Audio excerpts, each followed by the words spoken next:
Let's bring in James Creedon to talk more about Greece.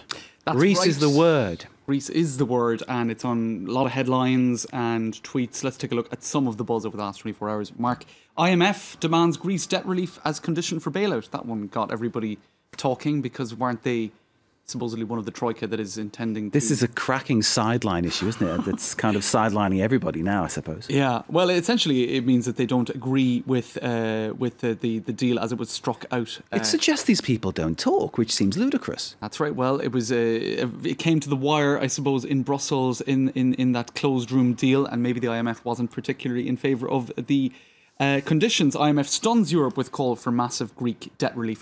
Their basic line is the debt is unsustainable, it won't be paid back, which is what the Greeks were actually saying themselves, yet they were forced to accept a deal that at least pays lip service to the fact that everything will be paid back. I thought the IMF had said this actually days ago, Will, is that true? They've maintained this position before. The difference is it's against the IMF rules to provide debt restructuring, but it's not against the Eurozone's rules. So it's easy for them to say. I see. It's all very... But again, this issue, don't these people talk? You know, it's what are they talking about? They might talk, but they don't agree. And actually, one piece that got a lot of shares in the last number of days as well is Yanis Varoufakis, the now retired, or not retired, but he stood to one side, finance minister. He spoke to the New Statesman and other publications about what was happening behind the scenes.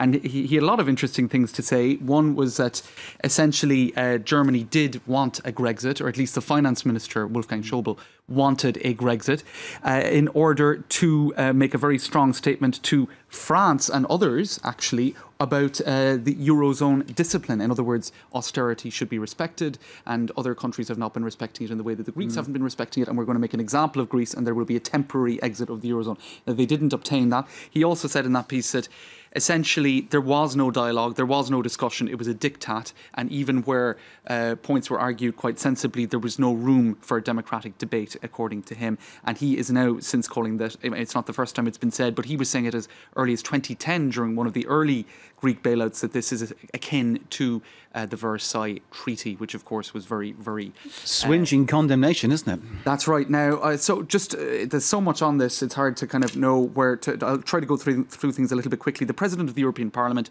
she sent a letter to the President of the Greek Parliament, rather, sent a letter to the President of the European Parliament. She is maintaining the line that Greece voted no in a referendum at 61%, and no is no is no. So that's her line, Zoe Konstantopoulou. And we're seeing that it's the line also of the majority of members of Syriza's Central Committee. And indeed, the Prime Minister, Alexis Tsipras, has said, if I won't have your support, the support of his own party, it will be hard for me to remain on as Prime Minister. Many speculating that he will get the vote, but with the support of opposition. He's not quite saying that he's going to resign there. He's kind of just hinting. Yeah, okay.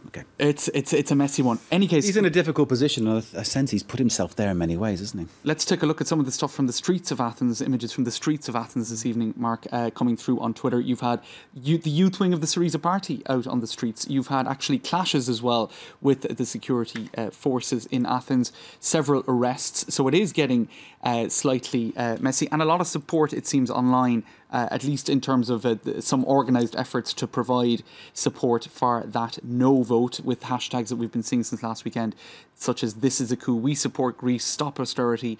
A lot of sentiments such as that, and people gathering. That's at Paris's Place de la République. People, essentially left-wing sensitivities or sensibilities, sort of coming in behind Greece with this notion that it is a coup. There was a vote as well in the French Parliament this evening, and we saw that it heavily went through in favour of the bailout deal, the European agreement struck with Greece. 412 MPs voting in favour, 69 against. That's a tweet from the French National Assembly. Manuel Valls also tweeting saying, if you want to support Greece and if you want to support Alexis Tsipras, you don't play games with having them leave the Eurozone. And indeed that echoes, I suppose, what Alexis Tsipras said himself yesterday evening. I don't like this deal. I don't even think it's a good deal, but it's kind of, to stay in the Eurozone, it seems to be the only one that we could get. Various MPs and French MPs saying that they were not going to vote or that they didn't support the vote, but as I just showed you, it was a majority of people voting in favour. Just quick one. The budget minister, Emmanuel Macron, himself, quite pessimist about the whole thing, saying that it's not essentially over yet.